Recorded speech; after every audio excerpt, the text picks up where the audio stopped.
ডক্টরদের ব্যবহার খারাপ আর পুলিশের ব্যবহার খারাপ, এই দুই প্রফেশনের লোকেরই ব্যবহার ঠিক না। তার একটা বড় কারণ কি জানেন?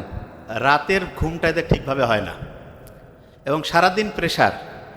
আর সবচেয়ে বেশি অপ্রয়োজনীয় প্রয়োজনীয় ফোন বোধহয় এই দুই প্রফেশনের লোক ব্যবহার করে। মানে ফোন আসতেই থাকে, একজন এইটা বলতেছে আরেকজন এইটা বলতেছে, অল টাইম প্রেশারের মধ্যে থাকে। তো এই যে প্রেশারের মধ্যে যে থাকে, এই প্রেশারটা তো হয় উপর থেকে ফোন আসতেছে, নাইলে পলিটিক্যাল পার্টির ফোন আসতেছে, ওইখানে তো কিছু বলতে পারে না, কমন পিপলের উপরে ঝাড়া হয়। তো এইটা আসলে একটা চক্রের মধ্যে পড়ে গেছে। ওয়েস্টার্ন কান্ট্রিতে কিন্তু পুলিশের হাতে এরকম এই যে লাঠি, তারপর হচ্ছে ডান্ডা, এগুলা নাই, জেন্টেলম্যান। আমি আসতেছিলাম, আসার সময় একজন ভাইয়ের সাথে কথা হলো, উনি পর্তুগালে থাকে। বলতেছে যে স্যার, বাংলাদেশে অনেক কিছু করতে পারি কিন্তু করতে মন চায় না, থাকতেও মন চায় না। কেন? যে কোনো জায়গায় গেলে টাকা দেওয়া লাগে, ভেজাল করতে হয়। আমি বললাম যে পর্তুগালের কি অবস্থা? বলছে ওইখানে প্রত্যেকটা লোক আইন মানে, কেউ যদি সামান্য আইনের কম বেশি করে এমনভাবে ধরবে যে দেখা যাবে যে একটু অনিয়ম করবে সে আর ওর শাস্তি দেখে বাকি সবাই ওই অনিয়ম থেকে দূরে চলে যাবে। তা আমাদের যারা এই ডক্টর এবং পুলিশ, এই দুই প্রফেশনের লোকদের এই রাত জাগার যে ব্যাপারটা, এটা খুবই কমানো উচিত। এবং রাতে দেখা যায় একজন দুইজন ডিউটি করে। আমার তো অনেক ফ্রেন্ড যখন বিসিএস দিয়ে এএসপি হিসাবে ঢুকছিল, আমি তাদের লাইফস্টাইলটা তো জানি। ওদের বেশিরভাগ জনকেই প্রতি সপ্তাহে একদিন, কারো আবার 2 দিন, এটা ডিপার্টমেন্ট ওয়াইজ ভেরি করে, দেখা যায় যে রাতে হচ্ছে যে ডিউটি থাকে, গাড়িতে থাকে। কিন্তু এই যে রাত জাগা, আমি বললাম যে তোমাদের স্যারেরা, বলছে আমাদের স্যারেরাও তো দেখা যায় 2টা-3টার সময় হচ্ছে ফোন ধরে। আমি বললাম তাহলে গোটাল পুলিশ সেকশনে যারা আছে এগুলোর ব্রেইনের মধ্যে বড় রকমের প্রবলেম আছে, গ্যারান্টেড, লিখে নিতে পারেন। তার মানে এই সেক্টরটা ভালো করতে গেলে ঘুমাইতে ব্যবস্থা করতে হবে। এবং চোর ডাকাত গুন্ডা বদমাশ নিয়ে কাজ তো পুলিশের। এখন এনারা সারাদিন, এদের মধ্যে আবার ভাগ আছে, কেউ কেউ দেখা যাচ্ছে যে ট্রাফিক সিস্টেমে থাকে, কেউ কেউ প্রোটোকল অফিসারের মধ্যে থাকে। কষ্ট হয় আসলে চিন্তা করলে, অনেক ভালো কাজ করে, কিন্তু এনারা এনাদের প্রবলেমটা কোথাও ভালোভাবে উপস্থাপন করে না। এবং এনাদের উচিত ছিল যে এই প্রবলেমটা জাতির সামনে জানানো। কিন্তু এদের ব্যাপারটা এরকম, উপর থেকে প্রেশার আসবে, ম্যানেজ করো ম্যানেজ করো, এই ম্যানেজ করতে করতে লাস্টে নিজেই ম্যানেজ হয়ে গেছে। এটা সত্যি কথা বলছি আমি, কারণ আমি তো সমস্ত প্রোগ্রাম করি, আমি সব অফিসারদের সাথে যেহেতু থাকি, আর আমি সত্যিটা বলি, এই জন্য কোনো টেনশনের কারণ নাই। অন্যরা বলবেন, আমি বলবো। তা আমি চাই যে পুলিশ প্রশাসনের যারা আছে এদের যাতে ঘুমানোর একটা ব্যবস্থা করা যায়, এটা খুব ইম্পর্টেন্ট, 1 নম্বর।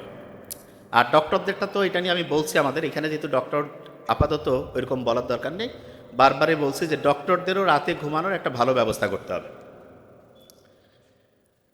আচ্ছা, বাংলাদেশ যখন থেকে স্বাধীন হয়েছে, ধরবো কিন্তু কোথার থেকে কি বলতেছি ধরবো, এই জন্য কথা কওয়া যাবে না, প্রত্যেকটা সেকেন্ড দামি। কিন্তু বাংলাদেশ যখন থেকে স্বাধীন হয়েছে, আমি কিন্তু উত্তর শুনবো আপনাদের কাছ থেকে। এখন পর্যন্ত 5 জন দেশ পরিচালনা করেছে, সেটা রাষ্ট্রপ্রধান হিসাবে বা সরকার প্রধান হিসাবে। 5 জন, নামগুলো আপনারা জানেন, নাম নিতে চাই না, আপনারা শুধু আমাকে বলবেন, আপনারা যার যা মনে আসে বলবেন।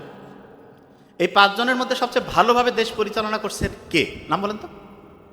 হ্যাঁ, আচ্ছা, ফখরুদ্দিন। আসলে উনি তো একটা ইন্টারিম গভর্নমেন্ট ছিল। আচ্ছা, ফখরুদ্দিনের ব্যাপারটা আমরা আসবো। রাষ্ট্রের উনি কিন্তু হচ্ছে, যেমন এখন যে ইউনূস স্যার আছে, উনি কিন্তু হচ্ছে যে একটা মানে মধ্যবর্তী অবস্থায় কিছু কাজ নিয়ে আসছে, কিন্তু গভর্নমেন্ট ফরমেশনে এসে তত্ত্বাবধায়ক ব্যবস্থা বাদে ছিল যারা, তাদের মধ্যে সবচেয়ে ভালো চালিয়েছে কারা? এরশাদ। আর আচ্ছা, এরশাদ। আমার মনে হয় এই উত্তরটা এখানে যারা আছি বেশিরভাগ মনে হয়, আমার যেটা মনে হয় যে শহীদ প্রেসিডেন্ট জিয়াউর রহমান হবে। আমার মনে হয় এখানে যারা আছে হয়তো অনেকে অত সিনিয়র না, এই জন্য জানে না। ইতিহাসটা যদি আমরা পড়ি তাহলে দেখা যাবে যে শহীদ প্রেসিডেন্ট জিয়াউর রহমান খুব ভালোভাবে দেশটা চালিয়েছেন। তা শহীদ প্রেসিডেন্ট যে জিয়াউর রহমান দেশটা চালালেন, ওনাকে আমরা আজকে একটা গোটাল জিনিসটা বোঝার জন্য ওনাকে একটা ভিটামিনের সাথে তুলনা করব। ভিটামিন নাম শুনছেন তো, যেটাকে ভাইটামিন বলে। তা অনেকগুলো ভিটামিন আছে, তার মধ্যে সবচেয়ে দামি যে ভিটামিনটা, সেটার নাম হচ্ছে ভিটামিন ডি। কি নাম বলেন তো? ডি। খেয়াল থাকবে তো? আচ্ছা, মৃত্যুর ইংলিশ কি? ডেথ। প্রথম বর্ণটা কি দিয়ে? আর সবচেয়ে দামি ভিটামিন, ওর নাম কি? ডি। আচ্ছা, ইন্টারেস্টিং পয়েন্ট।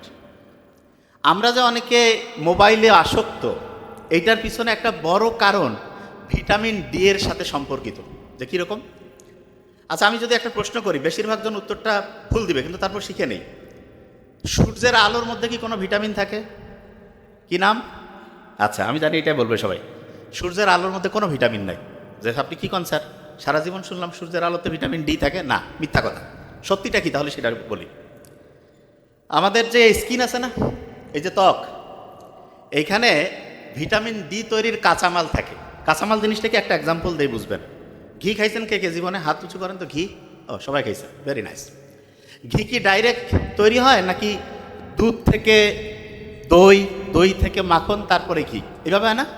তাহলে ঘিয়ের কাঁচামাল হচ্ছে দুধ। কি বলেন তো? দুধ থেকে আস্তে আস্তে দই হবে, তারপরে মাখন হবে, তারপরে হবে ঘি। আচ্ছা, কথা কওয়া যাবে না পরে। তাহলে দই এর আগে থাকলো ওই সাইডে, সামনের দিকে গেলে হচ্ছে মাখন, তারপরে ঘি। তা আমরা যে ভিটামিন ডি এর কথা বলছি না, এইটার কাঁচামাল এইটা থাকে ত্বকের মধ্যে। কিন্তু ততক্ষণ পর্যন্ত কাজ করবে না যতক্ষণ পর্যন্ত সে একটা রশ্মি পাবে না। যেটা ওই রশ্মিটার নাম কি? ইউভি, আলট্রাভায়োলেট বি রশ্মি। সহজ করে খেয়াল রাখি, ইউভি বি, খেয়াল থাকবে তো। ওই শেষের দিকে ইউ একটা ভাওয়েল আছে না, ইউভি, আলট্রাভায়োলেট বি। বলেন তো কি নাম? ইউভি, মানে ওইটাকে পুরা রুম হচ্ছে আলট্রাভায়োলেট বি। এটা কোথায় পাবেন? বাজারে যায় যে ভাই একটা আলট্রাভায়োলেট বি 1 কেজি 100 গ্রাম কিনতে পাওয়া যাবে? আল্লাহ ফ্রি করে দিয়েছেন, এত সাইন্টিফিক। এই থামো। সূর্যের আলো থেকে আলট্রাভায়োলেট বি আসলো, আসার পরে স্কিনে যে আছে, রান্না বান্না শুরু হয়ে গেল। শুরু হওয়ার পরে একবারেই কিন্তু ভিটামিন ডি হবে না, ওইখানে রান্না হয়ে গেল। হওয়ার পরে সেইটা এক কিচেন থেকে আরেক কিচেনে যাবে। যাবে কোথায় যাবে? আচ্ছা, আমরা যদি কাউকে খুব পছন্দ করি, তখন তাকে আমরা বলি না যে আমার ফুসফুসের টুকরা বলি, নাকি হৃৎপিণ্ডের টুকরা, না কলিজার টুকরা? কলিজার টুকরা। কারণটা কি জানেন? আমাদের শরীরে যতগুলো কাজ হয়, প্রতি 100টা কাজের মধ্যে 70টা কাজ, প্রতি 100টাতে 70টা কাজ হয় কলিজায়। বাংলাদেশে যে পার্টিগুলোই ক্ষমতায় আসুক, কেউ কিন্তু 70% বৈধভাবে ভোট হয়ে আসতে পারে না, মানে 70% ভোট কেউ পায় না। তাহলে চিন্তা করেন কত পাওয়ারফুল। প্রতি 100টার মধ্যে 70টা কাজ হয় কলিজার মধ্যে। কলিজাকে আমরা অনেক অন্য নামে ডাকি, যেমন যকৃৎ বলে, লিভার বলে। লিভার নাম শুনছেন? লিভার, আচ্ছা, লিভার নামটা আপনি খেয়াল রাখেন। তাহলে সূর্যের আলোর আলট্রাভায়োলেট বি রশ্মি আসলো, স্কিনে পড়লো, এইখান থেকে রান্না হয়ে চলে গেল কলিজার মধ্যে। কলিজা গিয়ে সে খুব ভালো করে সব কিছু অ্যানালাইসিস করে, কার কি লাগবে, বেশি কম। সে হচ্ছে বলা যেতে পারে, মানে আমাদের শরীরের যদি বলি যে একটাকে, এইটাকে বলা যেতে পারে যে হচ্ছে ওই যে খাদ্যমন্ত্রীর মতো মনে করেন। সে ওইখান থেকে কার কতটুকু বেশি দরকার, কম দরকার, সব কিছু ক্যালকুলেশন করে দিয়ে দেয়। কলিজার সাথে খুব ভালো সম্পর্ক যার আছে, লিভারের সাথে, তার নাম হচ্ছে কিডনি। নাম শুনছেন আপনারা?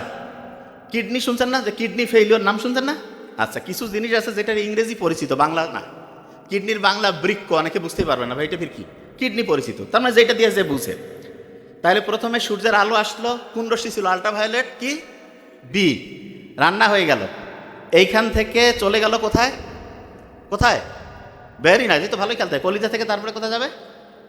কিডনিতে। কলিজা, কিডনি, ওইখানে গিয়ে তৈরি হয়ে গেল ভিটামিন ডি। কি হইলো?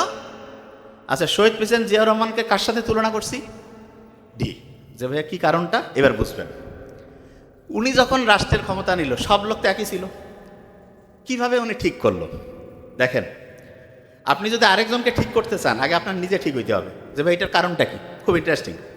আচ্ছা, আমি যদি এখন একটু হাসি, আশেপাশের লোকজনও কিন্তু একটু হাসবে।